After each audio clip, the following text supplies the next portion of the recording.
Yeah, well, that's the question below the claim of power. And so, I mean, I've thought about that to some degree, and here's three possibilities. I mean, one is the accusation that all there is power is the justification for use of power. Of course. So that's handy, if that's what you want to use. So then there's another problem, and that goes along with the failure, the willful failure to distinguish competence from tyranny and power, let's say, because we might think of power as unearned authority, something like that, because we need a definition of power.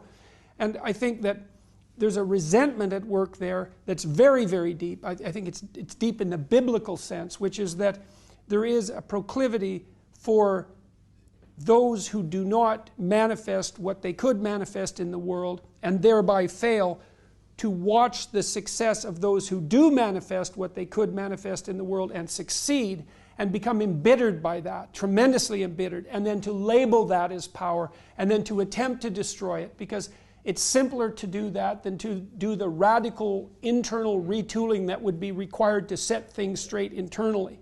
I'm sure that's right. That's one explanation of why people are always tempted by the zero-sum vision of relations. His benefit is my cost, sort of thing. Right. Yeah. Oh, I wanted to pick up on that. The very widespread view that things are zero-sum, which is, of course, the language of power. What's the antidote to that? How does one overturn the ideology of power? How does one transcend that with a non-zero sum truth or approach to life? Well, I personally would say that the first thing to recognize is that there are positive sum games. You know, that's what the real theory of the market tells us, that there are whole realms of human transactions where both parties gain from their shared engagement, and though that won't drive away the real source of this difficulty, it has something to do with what Jordan was referring to.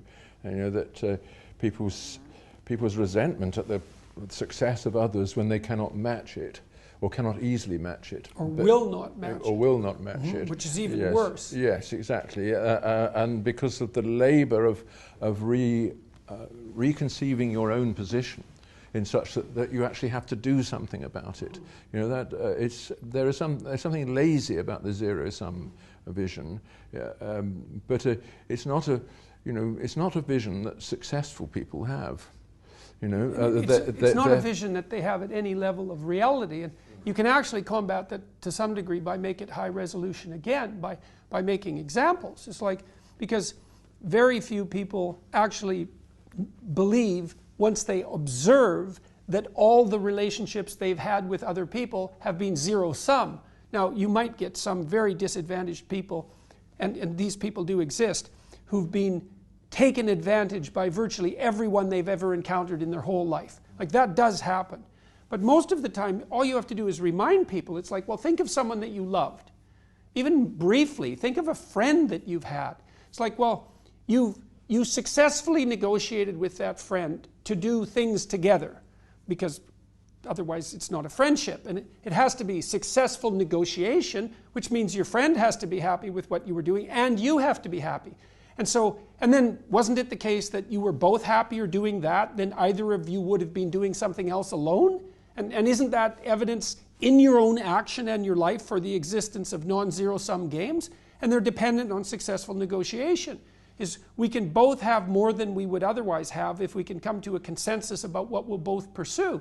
And it's very few people, when you make it personal like that, and high resolution again, it's very few people who are willing to pursue their ideology of a zero-sum reality so far down that they'll actually use that to characterize their most intimate relationships. Now, I would say that someone who does that by temperament is literally psychopathic.